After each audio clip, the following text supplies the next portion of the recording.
the kids' toy room. But yeah, it is what it is for these amazingly interesting times. But yeah, I want to talk to you today about my journey into test leadership, how I started and where I've got to, and some of the things I've learned along the way.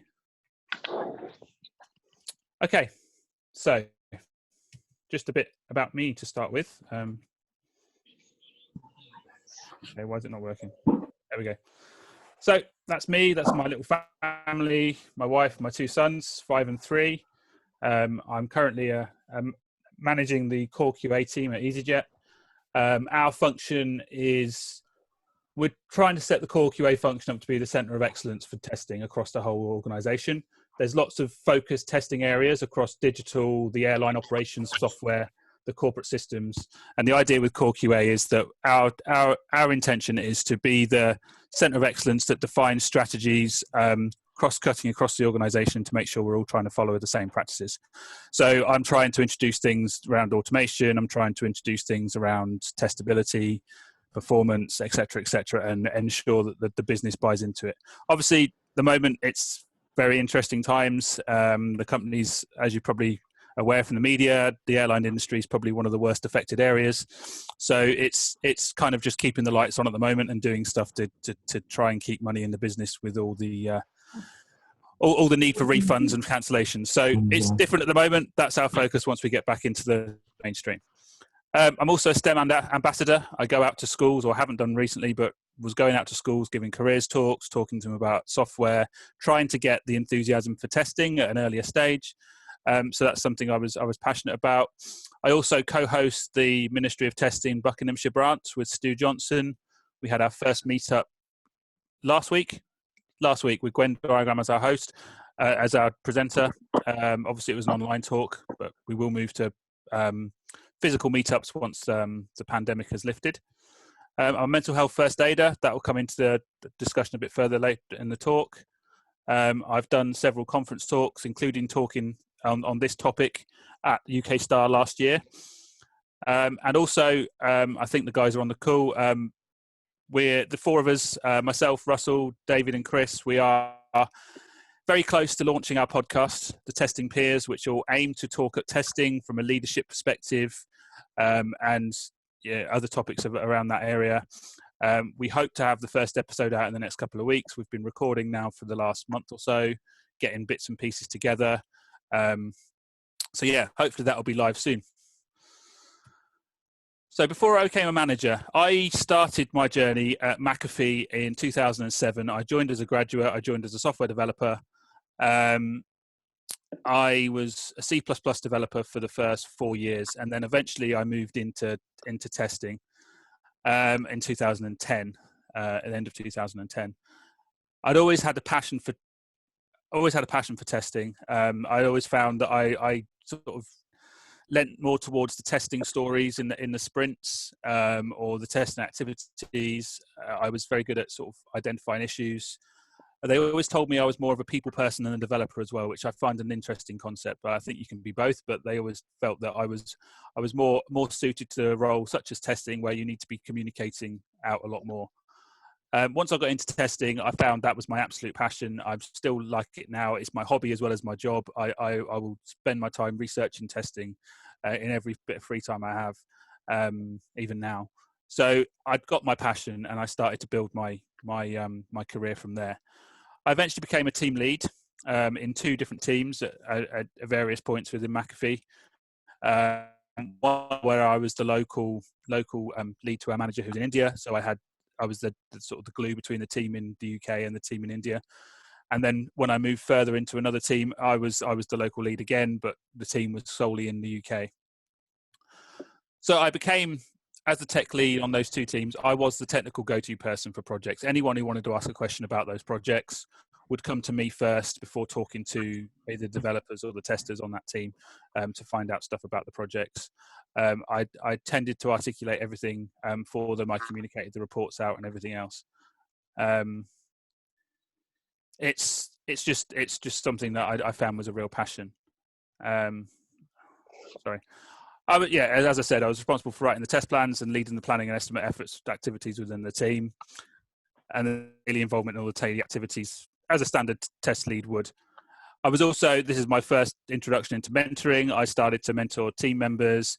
I started to get them thinking about testing in different ways, started to suggest ideas for new techniques, how we could identify scenarios, how we could create exploratory journeys, etc., etc. So that was how I was before I became a manager. As I say, local contact for the team. My final team before I became a manager when he was in the US. Then literally, I got a call one day saying, your team's expanding. We need you to become a manager. We need you to manage the team. And it was always something I wanted to do. So I happily jumped into the role. But up until that point, I'd had absolutely no training on what a manager's role involved. All I knew at that point was I wanted to manage people. I liked being there to support my team. So that was the only instinct I had into what management was. But literally overnight, I went from being a QA lead on the Friday to being a QA manager first thing Monday morning, and everything changed. I went from being a technical hands-on role, focused on the activities of the testing, to pretty much being completely hands-off, not having time to be technical on the day-to-day activities. And literally from day one, I remember someone coming to me at like 9:30 in the morning and asking me if they could book the rest of the week off. And for me, that was completely alien because they'd never had to ask me that before. And it was just like, oh, yeah, why can't you do that? That's fine. But that little thing just triggered in me, okay, this is going to be different now. Yeah. So it became very hands-off, and I was focused on supporting the team. I instantly went into setting up one-to-ones with the team to try and find out how I could help them, support them, pretty much from day one. Now, I didn't have the luck of just starting with the team I had locally. I had to, from day one, pick up two teams. And actually, it wasn't even picking up two teams. It was picking up an established team in Aylesbury in the UK, and then setting up a brand new team for a brand new project in Cork in Ireland. So I hadn't worked with that technology in that team. I hadn't looked at anything what that team would be doing. I literally had to learn the product and then build a test team. So again, two different levels of maturity. So I had a very team that was quite old in the tooth in Aylesbury that were very set in their ways, were quite reluctant to change and changing things, to a team where I got to literally a blank piece of paper, literally set them up how I thought was the right way to set them up. So I was being completely pulled in opposite directions. And this is where some of the struggles from day one, I knew it was going to be tough, because obviously with the new team, you need to spend time with them to support them. At the same time, I have to trust the other team can get on and do what they need to do with my support as well. So they needed different levels of support. I had to learn a whole new domain. So the team I had in the UK were all around the anti-malware detection signatures that went out the door every day. The second team was a URL reputation team, the back end for that. So they weren't even slightly related technologies, but because of the way the organization had been set up, they fell under the same director. So we had to put the technologies under the same testing group. The biggest thing for me was that mindset change for the existing team. I'd gone from sitting with them, working with them on a day-to-day basis as a peer, to suddenly having to separate myself from them, to the point that even on one of my first days, I went to sit with the team at lunchtime, and they were kind of like questioning why I was sitting with them. So I knew straight away that it wasn't going to be straightforward. I had made some friends in that team, and I had to then start sort of distancing myself in a work context on a day-to-day basis to make sure that I was actually doing my job effectively and not showing any signs of favoritism in any way. So I had to balance the roles. I tried originally dividing my time between the two teams evenly. I had 5 in Cork, I had 5 in the UK. I thought, I'll do 5 one-to-ones this week, 5 one-to-ones next week. I'll split it up. I'll attend the project meetings. I'll have a weekly management QA team meeting where I'm completely overseeing everything that everyone's doing. I then started delegating some of my testing work so that the existing teams could pick it up. There was a couple of very senior people there that were maybe reluctant, but they were willing to take the work on eventually. I was now also learning that I was deemed to be the key decision maker from a quality perspective in two completely different areas of the company, completely different products, which was interesting because I had to learn very quickly the importance of being able to talk from a quality perspective without necessarily knowing details of the context. And that's a skill that took a while to learn. I had to start leaning on the team to be technical so that I could get the information I need to be able to make the decisions that needed to be made from a quality perspective. And this goes back to and I'll come on to the modern test leadership discussion later on, but in that particular format, in the way that team was set up, it still was the test manager is the voice of quality. It's not the team. And although I reluctantly took that role on, I did eventually try and persuade that wasn't necessarily the way that we needed to be. We needed to have more openness and more transparency and give the team a collective responsibility rather than it just being purely on the test manager. So as well as all the work responsibilities, at that time I had a 2-year-old and a 6-month-old at home as well. So that was obviously lack of sleep, lots of stuff going on at home as well. So that added to the complexities of what was going on. As I said before, basically I was no longer doing day-to-day testing. I was delegating. I had a lot more involvement in high-level planning and leading process improvements. I pushed myself to be involved earlier in decision-making for projects, to try and to make sure that testing had a seat at the table in the early discussions, to make sure we could try and start building that quality in. And again, that was something I continued to push during my time, or still pushing now as my time as a manager, is the importance of having testing involved in the beginning, especially in projects where it's not natural to have them involved, such as waterfall projects, which at this point in time, I was still working in a very waterfall way. More coaching and supporting. So I spent nearly every day, not testing, but coaching and supporting the team, sitting with them and asking questions, trying to encourage them to think up solutions without imparting my own suggestions on them. And that had positive and negative effects. Some team members really loved the fact that I could be involved in that way. Others wanted me to be my old me and start doing the testing I was doing before. So like I say, more questions. I had to show both teams that there is more to testing than just the execution. As I say, the team that was very long in the tooth, were quite set in their ways, that they only got involved at the end of projects. They only did testing at this point. They'd raise a ton of the defects at that point and their job would be done. And I had to push hard to move them mindset to a more agile mindset. Although we weren't doing agile, we were starting that journey, to try and get them involved earlier, getting them sort of reviewing designs, reviewing requirements, user stories, being involved in code reviews. Again, this was stuff that was natural to a lot of places, but the team I was in, it wasn't, and I had to try and really push to get them involved. And then the other team, I had that, as I said, a blank sheet to start with, and I was able to sort of start that journey of we're going to get started, we're going to be involved from day one, and build up that quality picture from there. The ex-peers did cause me a lot of grief in the first 3-4 months. I had one particularly that thought he was a shoo-in for the role of manager and was quite reluctant to work with me and try and build moving forward. 2 of them, maybe from the culture they came from or the culture they are, they started calling me sir, standing up when I walked to their desks. And these were people that I'd sat and laughed and joked with and worked very closely with up to the day I became manager. And then suddenly they started treating me like I was, I don't know, some kind of external inspector coming in to inspect their work. And I had to really sort of assure them that I'm not any different. I'm the same person, but it made it difficult for me because I in my head, I'm thinking, these are the same people. Why are they treating me differently?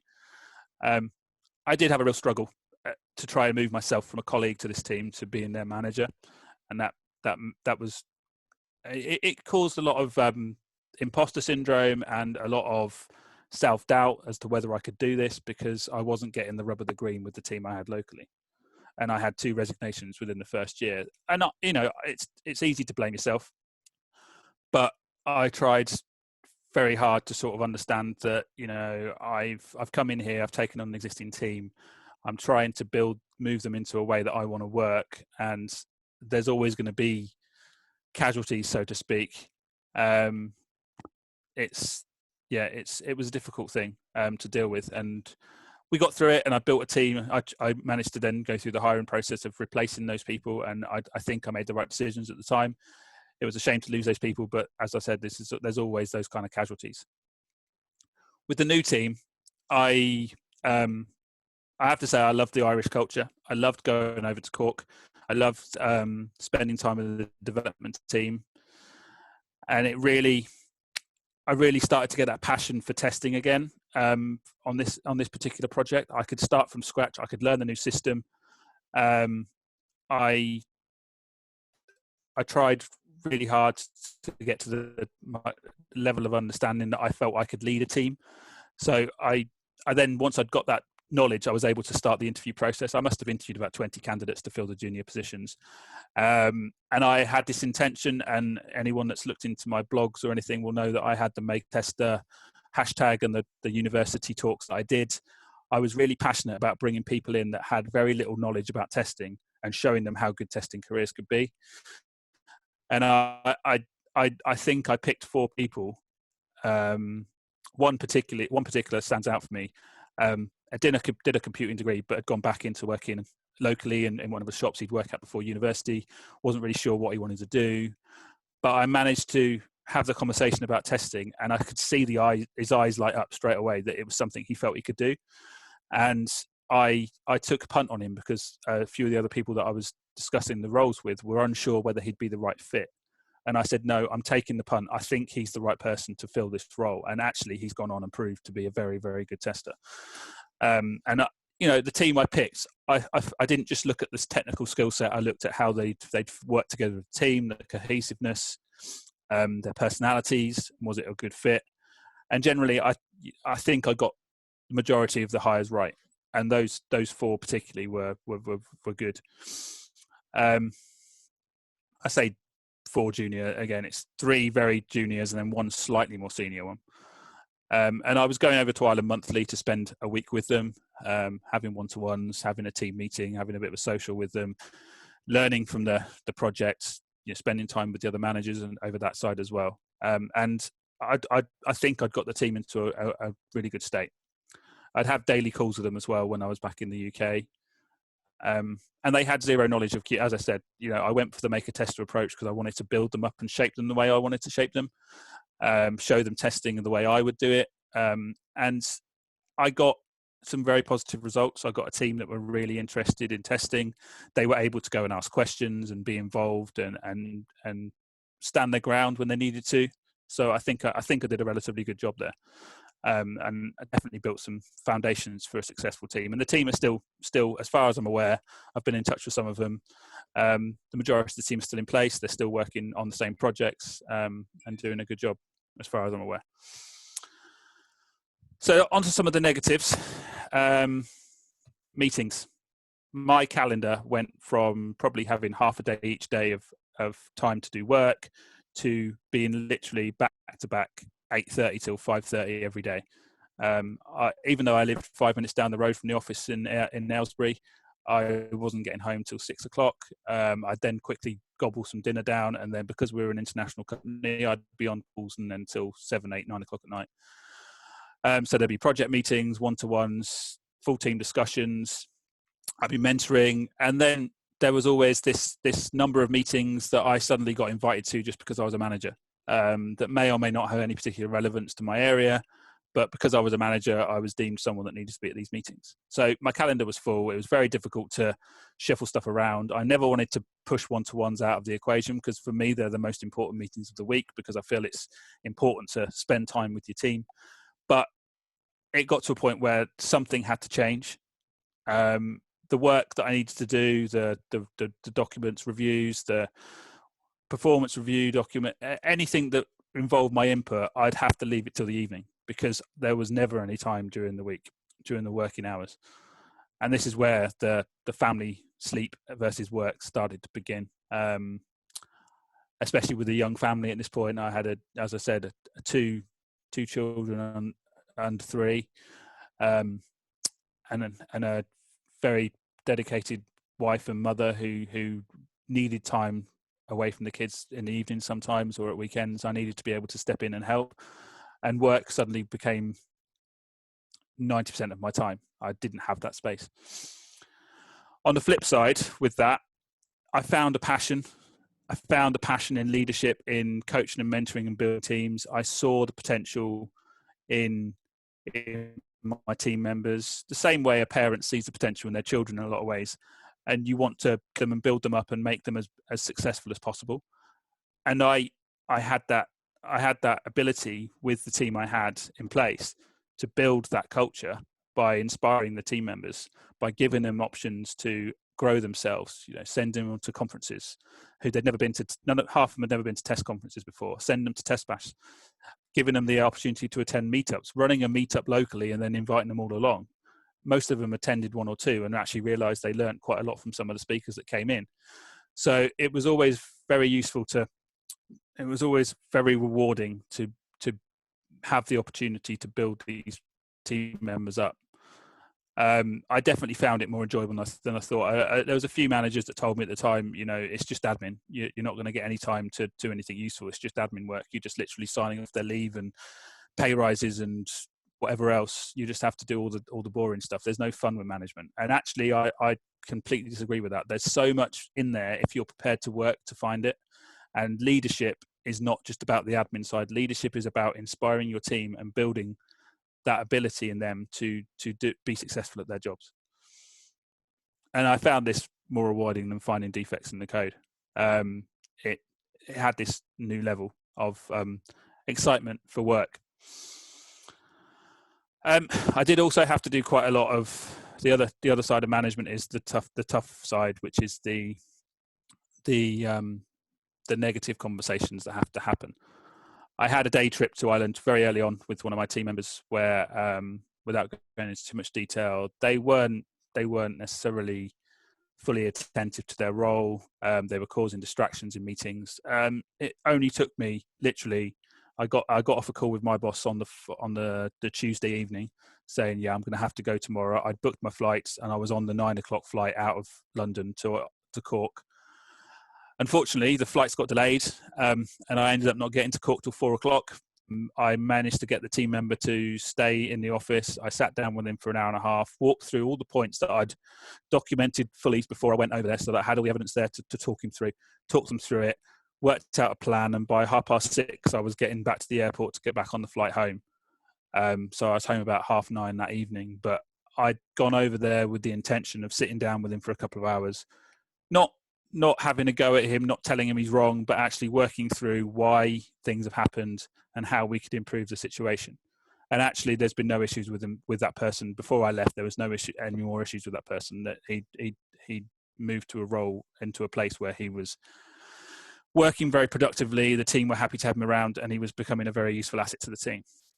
I had some issues with infighting in the local team between two of my team members that I had to resolve, which wasn't pleasant. Arguments happen, but shouting across the office made it quite embarrassing for the other teams that were sitting around us. I had to keep batting away additional requests for the team to work on and trying to manage our workload within a reasonable level, so having to push conversations away. I quickly learned that the way to deal with stuff was to nip it in the bud. There was a couple of instances, especially with the local team, where I didn't nip it in the bud, and it escalated to a point where other people started to need to get involved, and I had to then bring that back down and get back under control with it. And from that, I learned quite a lot, that if you step in straight away and stand firm, then generally these things seem to die away. What I was finding at this point, though, and it's my own fault, and I totally take that on, is I had my fingers in too many pies. I had too many things going on at the same time, inside and outside of work. So work became my social media. If I woke up in the middle of the night, or if my son woke up and needed attention, once he'd settled down again, it would be my work emails I'd be checking. I'd got them on my personal phone. I'd be checking my emails and responding to emails at 2, 3 in the morning. Obviously, the day then started early because the team in India would be online from 5 or 6 o'clock, so my phone would be pinging. I'd be at the other end of the day, there'd be calls with the US. But it came to a point where instead of Facebook and Twitter, I was literally on my work emails all the time. I was getting complaints from the local team that I wasn't spending enough time with them because I was focused on this team in Ireland, and I was trying to balance it as best as possible. I was running the local test meetup. It's been running since 2015. I was having monthly events in the offices in McAfee and Aylesbury. And that was taking time to find speakers, to find sponsors, to market, to advertise the event. I was leading some UK volunteer projects with McAfee as well. So I was involved in going out to schools and teaching internet safety. And that was taking time up because I'd be contacting schools and there'd be parents' evenings some nights as well. So I was having to juggle that. And although my boss was very supportive of the volunteer projects, and he was always like, you don't have to make the hours up, it's fine. The work didn't stop, so I still had to find the time to do it. And I've still got this obsession now, but I'm learning to curb it. I'm obsessed with watching conference talks, listening to podcasts, testing leadership podcasts. I've got a backlog of podcasts I'm trying to get my way through that must be about 30 podcast episodes long. I'd find every opportunity to listen to a podcast or do an online course or something because I wanted to improve myself. And actually what I was finding is it was at detriment to my own personal well-being. And I was still a husband and dad at home too. My wife still needed me to be there when I was at home. The kids still needed me. And it got to a point where it just all came crashing down. I ended up I was working, as I said before, I'm working all hours. I was trying to pressure myself to be everything for everyone around work and home. Yeah, one of the phrases that was used at home was, "You're never present even when you're here." And actually, that rings true. I was physically in the building. I was physically in the room, sat with my wife or sat with the kids, but my head was elsewhere. I wasn't ever fully focused on the home environment. I ended up collapsing at breakfast table one morning with the kids. I just blacked out, collapsed at the table, hit the table on the way down, and spent the day in A&E. It came down that it was stress, which had induced it, and I needed to do something different. So yeah, as you can see from the picture there, that's the lump from hitting the table. That was bleeding everywhere. My wife had to remove my tongue from the back of my throat and call A&E, call the ambulance, and I spent the day in A&E that day having tests, but eventually it must be stress related. So I had to correct the balance. I took 2 weeks off. My boss was very supportive. Just take 2 weeks off. We can cope without you, which is a part of the anxiety that it caused was they can cope without me. I'm not needed. I removed the work emails from my personal phone. I found the budget to hire a team lead in the Cork team so that I didn't have to be doing the day-to-day work fully with that team. I reduced my external commitments. The meetup stopped for a while. I stopped focusing on testing courses and podcasts and tried to give myself some time back. I stopped doing the internet safety talks for a while to give myself some space and just try and get myself aligned again. I invested in myself and I devised my own personal values, which we'll get onto in the next slide. So I decided that I needed to focus on what was important. And one of those things that was important was getting what I believe testing is down on paper so that I can articulate it when asked, what's the value in testing or why are you so passionate about this? This picture, Gabby Trotter at Searchability did the graphic for me after I did an interview with her, which the link's at the bottom there. But my five main values for testing, which I put together at that point, was that testing is a mindset. So it is a way of thinking. Not everybody necessarily can do it well. Maybe everyone can test, but certainly it's a mindset that you have to have the right thought process to be able to work through testing effectively. It isn't just identifying and executing scenarios. It is a whole lot more than that. It starts with the quality at the beginning and identifying how we can build quality in. It's the testability discussions. It's the code reviews, the peer reviews, etc., where you can make small suggested changes early on that impact the whole picture.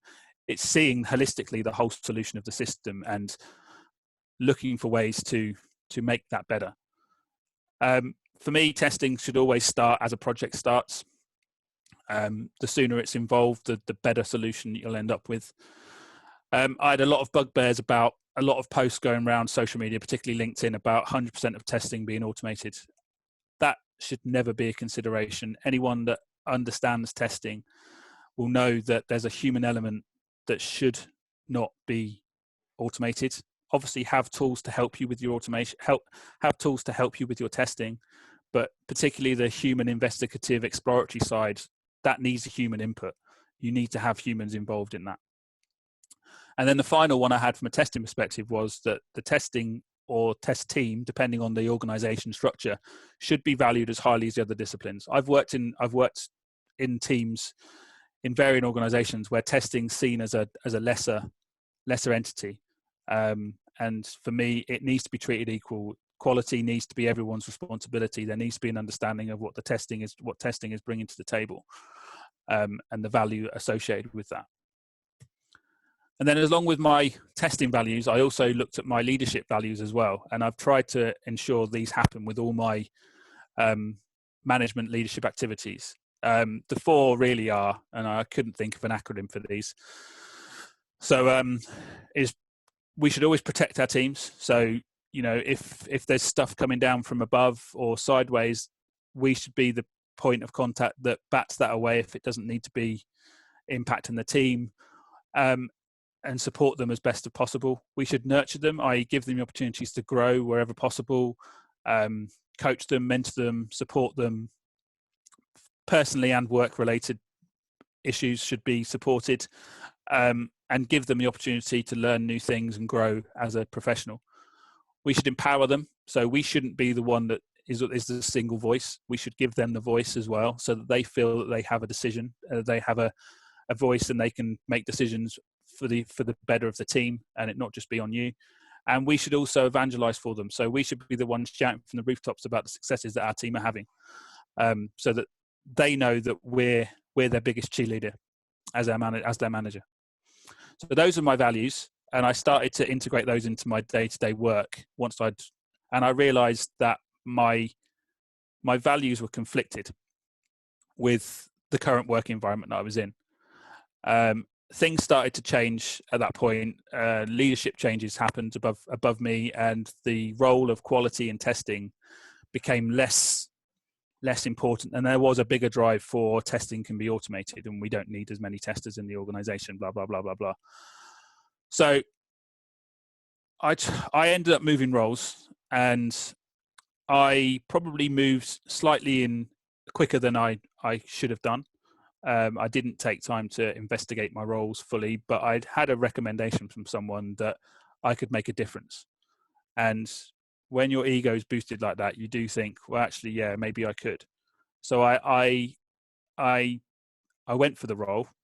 The interview was very informal. It was over the phone. I had to push to actually go to the office to have the interview, to have a second interview, to actually see the office, to see what the commute was like, because I'd never commuted before. I lived and worked in Aylesbury, so it was a 5-minute walk at best for me to get to work every day. So I had to then start commuting. So I took the job, and that was working for the National Lottery. And it was a very, very regulated, very waterfall environment. I'm not going to go into too many details on the bits of it, but I will say that, you know, testing was very much seen as only involved at the end of projects. I went in as the program test manager, originally for the non-gaming projects. So there was a customer contact center revamp, and there was a few other firewall migration work. And then eventually started work on a bigger project for the gaming side as well, working on the lottery projects. And it was very much about trying to change the mindset of the project teams. I started trying to look at building this culture of quality across the organization, getting testability working, revamping the test strategy to be more focused on testing being there throughout the process. Testability. I built some new metrics that helped us assess the level of quality in the testing we were doing.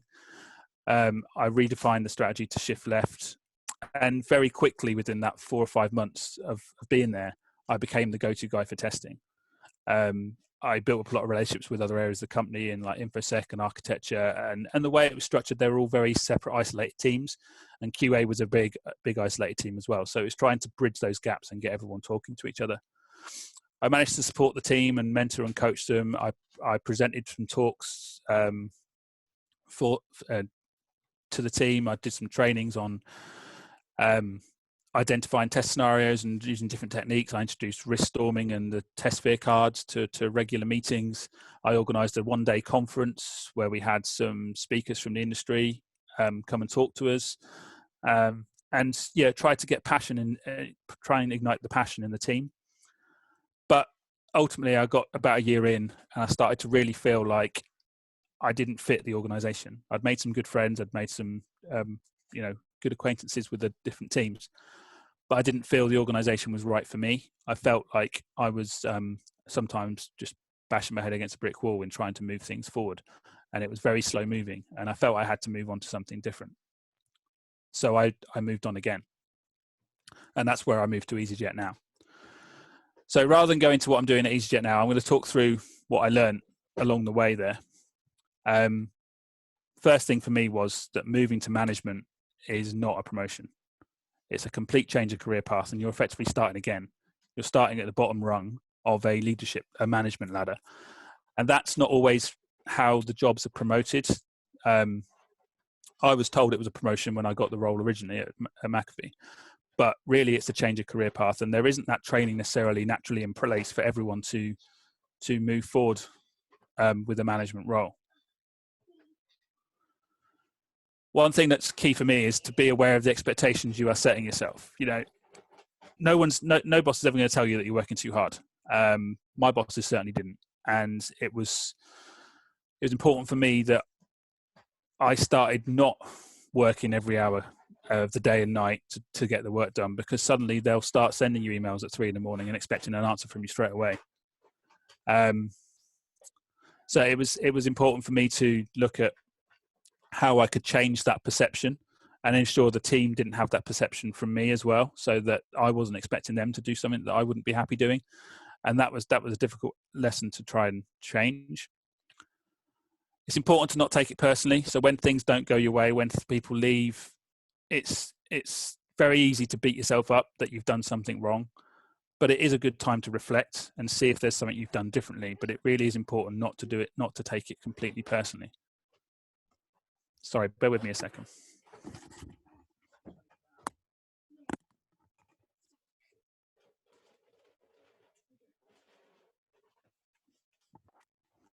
Sorry. Make time for your team. It's important that you keep them happy. If you keep your team happy, the project work and the testing work will fall into place. It really is important that they're your main focus. As a manager, your main focus, your main thing for being measured about should be your team's happiness, your team's morale working with you. They are your number one asset. You should make sure you spend the time with them. So looking at what I've learned, I've then tried to build this into what we need with modern test management. And for me, management has changed in the time I've been a manager. It was probably changing before that, but in the time that I've became a manager, I realized that the way test management was perceived was this person that heads up the testing team, that hands out the tasks to his team, that's the sole voice of testing. It's his way or the highway, or his or her way or the highway. There isn't that collaborative approach to quality. It's all on that one person is the owner of quality, and that's it. So for me, what's changed is it's no more about handing out the tasks. The test manager should no longer be the single testing decision maker. And it's not just about the metrics of whether tests have passed or failed. And testing shouldn't be seen as an isolated activity. It shouldn't be an isolated team that's in a separate organization structure. It should be built in alongside the delivery teams as part of the collaborative solution. Unfortunately, there's still a lot of businesses and organizations that are working in this, I won't say old-fashioned, but traditional way of testing. And some there may be regulatory needs around it that mean they have to work in that way, but others, there's got to be opportunity to move forward, even if it's small steps. So introducing things earlier. But yeah, it's a difficult one to get out of if you're in there. So what do we need? So in this current world of more agile or DevOps processes where the teams are needing to collaborate, is there actually a need for a test leader? And if so, what do we need him for? I still believe we need a test managers or people leading the testing activities. They may not be called a test manager. They may have other needs, other names, but there should still be someone who is the go-to, the leader of the testing teams in some way. So the first thing I would suggest, and I've put this diagram in here because I absolutely love this simplified view of what quality is. It's come from Louise Gibbs. She sent a link out last week with it in. I had to include it because I think it's brilliant in its simplicity of how it defines quality. But the importance is, I believe, the number one thing that a test manager or a test leader should be doing is advocating and championing quality and the testing best practices. So you may not be running the day-to-day activities from the team perspective, but you can certainly advocate and support the best practices the team are coming up with, or finding a way to ensure that quality is in their mindset as well, and they're building this culture with you. It's also about finding this way to communicate quality in the language of the business and getting testing or quality at the table for discussions at the start of projects or the start of initiatives. And it's important that for the business, they understand the value of good quality software and ensuring that you and your teams are building that in and pushing for that to be included. I did things at Camelot where I stood up in front of all hands meetings and talked about the culture of quality and talked about how we can improve things. And it got people thinking of quality in a different way to they thought it previously. And that's the sort of thing that a test leader should be doing, ensuring the business sees quality for what it really is and how good quality is important. The next thing is to build effective and passionate teams. So as I've mentioned before, you nurture and grow your teams. You treat them all individually. That goes with that goes from a perspective of how they take feedback, how you talk to them, how you set their goals and don't just set blanket goals for the whole team, and give them all their own voice and their own unique role within your team so that they all feel like they're adding value in their own way. Help them buy into your values. So if you have these values like I've defined, make sure your team are aware of them and they're understanding of them and they can come with you on the journey. If you get them on the journey with you, then they'll get passionate about it as well. And collaboratively, you'll build an effective team. The other thing is to give them a voice.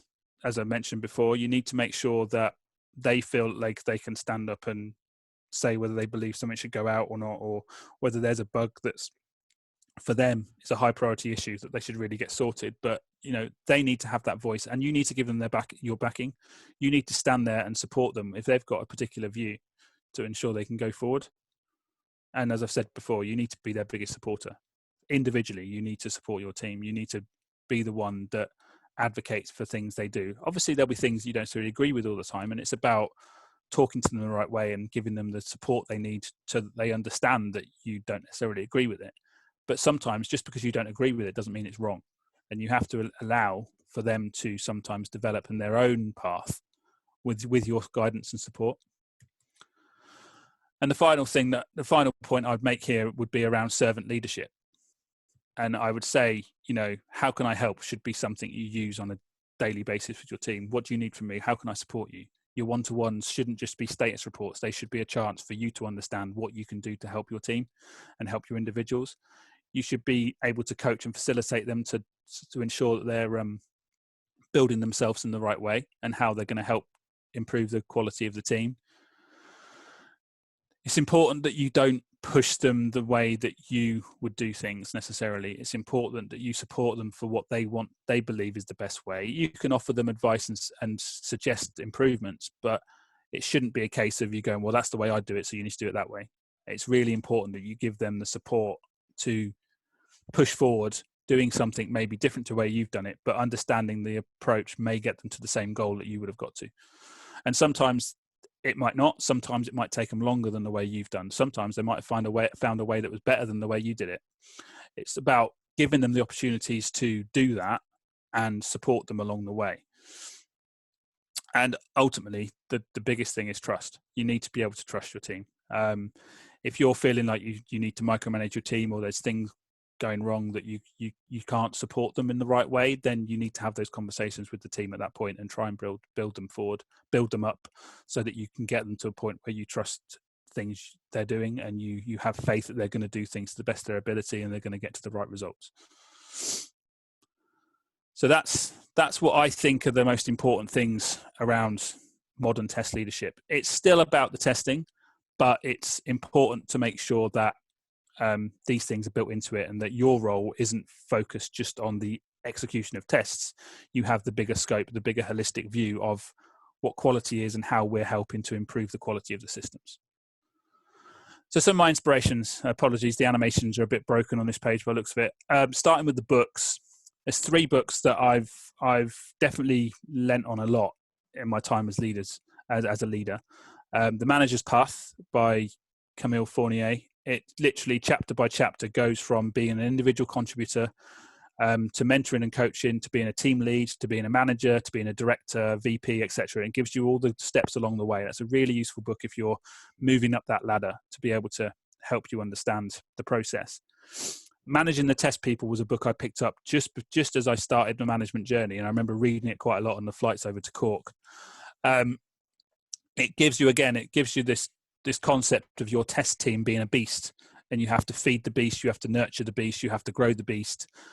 And it talks about it in the concepts of quite a traditional software organization, where the test team and dev team are separate with separate managers, and you have to work together with them. And it's a really useful book to be able to learn those concepts that you can then adapt into the organization that you're working in.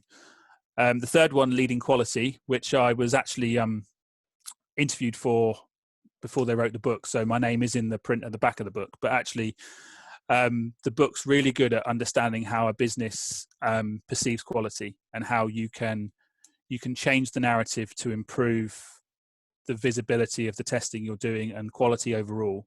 And there's lots of things in the book that can help you move forward, from understanding the purpose of automation rather than just doing automation because it's the thing to do, to finding the right people, to explaining quality to management and leadership so that they understand the value of it.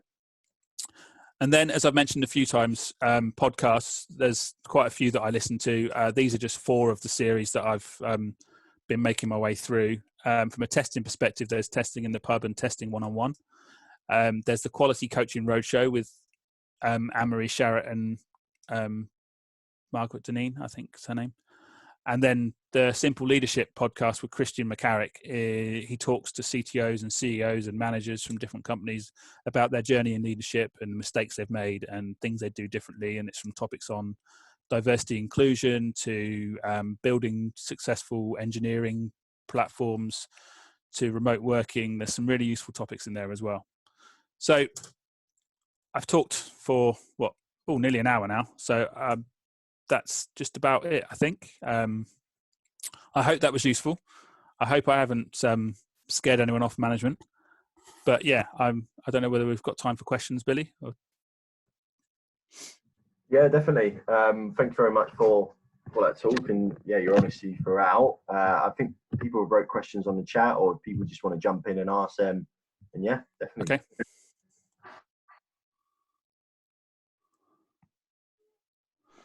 So shall I just go through the chat, or does anyone want to ask out their questions? I'm happy to respond either way.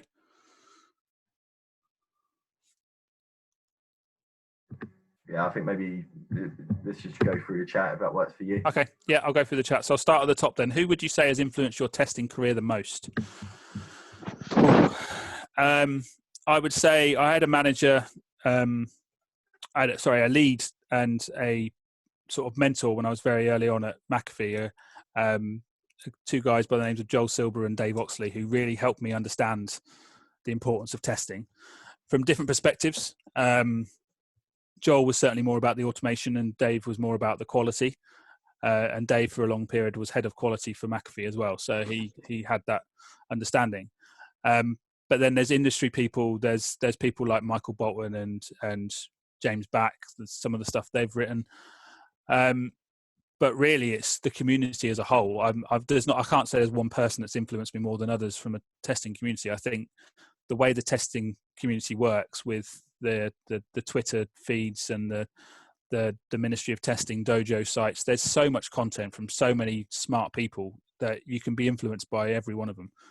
And that's how I'm continuing to learn now, is reading stuff and listening to stuff that those people are presenting. If anyone wants to get into testing, how would they do it? So I don't necessarily think it needs a tech background. I think I had people in my team that had history degrees. I had people in my team that had done English.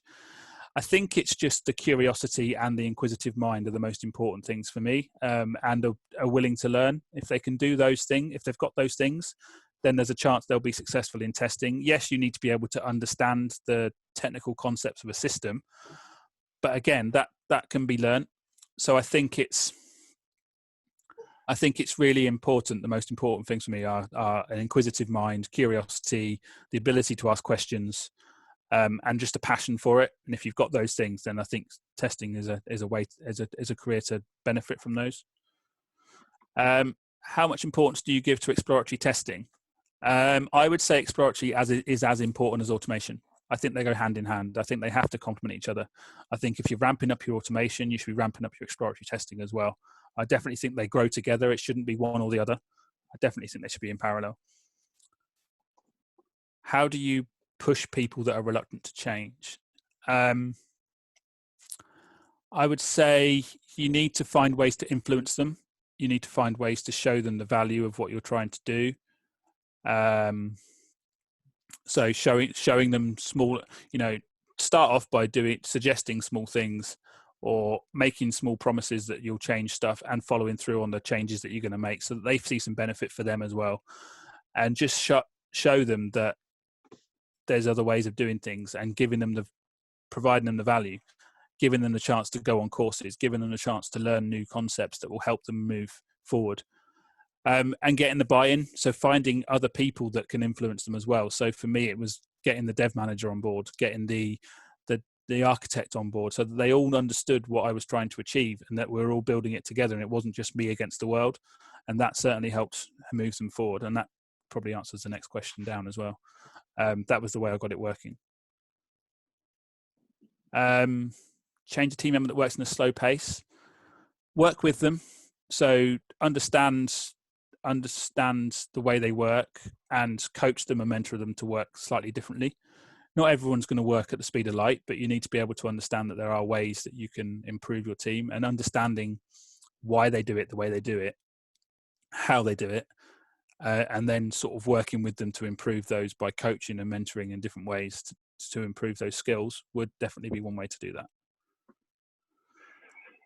Simon, I've got a question. Yeah, go ahead, Lewis. You talked about metrics of testability. Yeah. Can you describe those in a bit more detail? So the metrics, for testability, what I built was, it was a very, very crude metric, but it made a difference in the scenario it was used for, which I always think is the importance of a metric is it's not just a value to measure, but you actually prove something and make a difference with it. I used a metric that literally, we took all the requirements, so this is from a requirements document rather than from user stories, listed them out and worked out whether from just those statements that we had on the paper, we could actually build out tests. So were the requirements testable in their own right? And if they were, then, a percentage out of all the requirements would show that they are testable. And actually what that proved was the first one we did, it showed that like 30 or 40% of the requirements were actually testable. So we sent it back to the BAs and the business at that point and sat with them and worked through how to make it more testable for them. And actually that made a better product for the system. So the end product was a better solution because we'd worked with them earlier on. We'd identified the areas where we felt there needed to be more testability into the requirements. And they listened to us because we'd taken the time to go through the requirements and not just shout in a meeting that this is rubbish. We've got nothing to back us up, but we tell you it's rubbish. We'd actually taken our time to go through it, put the effort in to show which requirements were testable and which ones weren't, and they listened. They worked with us to improve it, and that actually helped that benefited the whole project.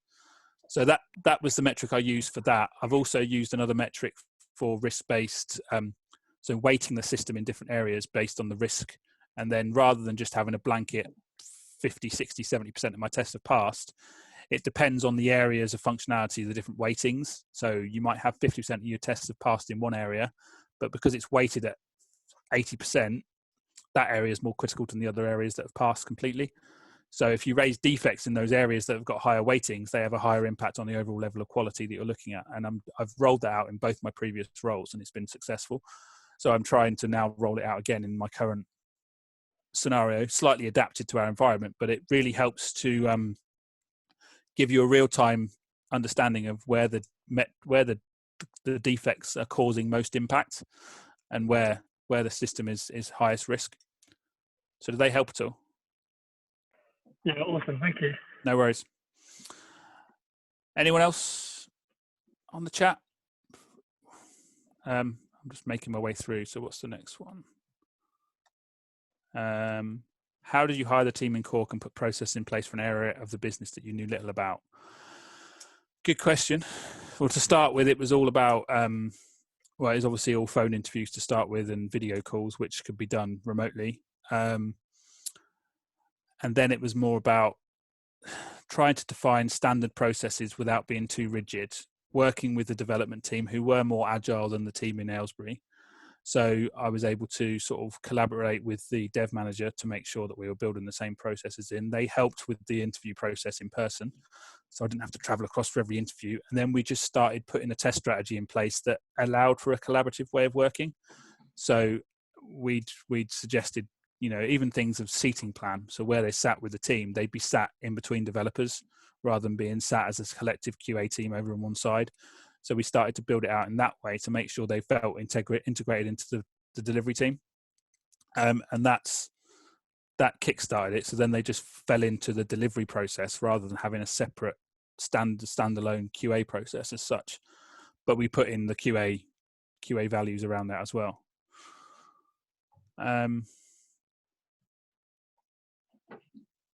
I find it very hard if I don't do day-to-day testing job, I can't make a decision as a manager. How do you make a decision without doing it? I lean on the technical people in my team. I try and invest myself as much as possible in understanding the technical work, but I can't be down in the nitty-gritty of which test cases have passed and failed on a day-to-day basis. I rely on my leads and my senior technical people to have that picture and be able to inform me so that I can make informed decisions when needed to. But I give them the credit of they bring the information to me and I work with it. I won't blindly go with it. I'm very much one that asks questions and tries to understand the full concept as much as possible. But I know that I can't technically be involved in 4 or 5 projects at the same time. So I need to be able to allow them to advocate for their own work and me then take that forward. How do you approach resolving personality clashes within your team? Talking to them each individually, trying to find a way of working that allows them to be themselves, and allowing them to be themselves also opens up other people to understand the vulnerabilities of individuals and the positive traits of individuals, and allows them to build that working relationship themselves. But I would facilitate some of those discussions to help them move forward. But I'd always feel it's important that people can be their full selves. If they're a lot of the conflicts I've been involved in, it's because someone's felt they can't be themselves at work because they've had this person conflicting with them. And actually, if you get under the covers and understand what's causing that, it can then help bring the team together. And certainly doing things where you support the team as one and having social activities where everyone has to work together outside of work as well, just getting to know each other a bit better sometimes helps. Specific support from my management. So when I first became a manager, I had a really good manager. He was in the States, he was in Atlanta, but you couldn't ask for a more supportive manager. He was very much people over projects was his mantra. So he'd spend time, we'd have 2 or 3 one-to-ones a week in the early time to try and make sure that I had everything I needed. We'd be on the phone 2 or 3 hours. We also became quite friends outside of work as well, so we talk quite often, and it built up that understanding, and it helped alleviate the imposter syndrome quite early on, because I had that someone I could go to with, I'm not sure about this, how do I get this sorted? And so I've always looked for ensuring I've got a manager above me that's got my back, and I've certainly got that now, and I certainly had it then. And I've been through some transitions since then where I didn't feel I had that support, and that's part of the reason why I then moved on. So it's important to have that person that's got your back to help you progress. How did you build the test strategy with the new team? I think I mentioned that earlier, that we built into the delivery strategy and put QA into that. But it's been, it's trying to build the right parts of the program up, focusing on the right things, talking about shifting left, talk about testability, talking about fixing defects as you find them, for instance, rather than leaving this big backlog of P1, P2s and P3s to build up. All these different techniques, as long as you've got the buy-in from the development side as well, so that you're all working towards a collective goal, then the strategy should really fall into place. I know that's not always the case, and there's always a need for a separate test strategy, but it really is important to at least have the buy-in and agreement from the other teams that you're working with on that. How technical do you have to be when you become a manager? I'm still technical enough to understand the concepts of the products. And when I moved to EasyJet, I spent the first 3 or 4 weeks learning the systems so that I knew what I was talking about and what my team were testing, so that I had this overall view of where quality can improve the situation. So you do have to have some technical understanding, but you also have to advocate for your team's technical ability. You have to allow them to be the technical voice, and you advocate for them. How do you successfully manage a team member who is also your friend? I find it awkward. Yeah, I agree. That's difficult. And I have to say, I've not managed a close friend as such. I've got a friend as a peer at the moment, but I've not got a friend that I manage as such. But it's about keeping those relationships separate and keeping it as, try and keep your friendship relationship for outside of work and the work relationship in work, especially when you're managing someone that's your friend. I can't say I've done it particularly, so I'm not 100% sure, but I would say you have to try and isolate those relationships and at least know where the boundaries are within the work environment. How much time we got left, Billy? Conscious of not going over time. Well, probably 2 more questions. That works for you? Yeah, that works for me. I mean, I don't know if you want to, is there a way of storing the rest and I can answer them separately? Or yeah, I'll collect them. Collect them after this and fire across to you. It's probably best we sort of stop there then. I'm not sure, there's quite a few, there's still loads left. So yeah, rather than pick any of that. But I will say that, I'm happy for people to reach out to me. I've got a couple of mentoring relationships I'm doing at the moment with a couple of people that have reached out to me in the past about management stuff that I'm sort of continually trying to support them. So I'm happy to have conversations with people and try and help where I can. Brilliant. Look, thanks very much, Simon, for those insights. It was really good talk. No worries. Really appreciate your honesty. Hope everyone has learned something today and enjoyed it as well. We are going to be running multiple different events, as mentioned, this month. So check out the Quality Advocates page and TACFord as well. But really big thanks to you, Simon, for leading today. No worries. Thank you for letting me take part. I appreciate it. Absolute pleasure. Anytime. Well, thanks very much, guys, and stay safe. Cheers. Thanks. Bye. Cheers, guys. Bye. Bye-bye. Bye.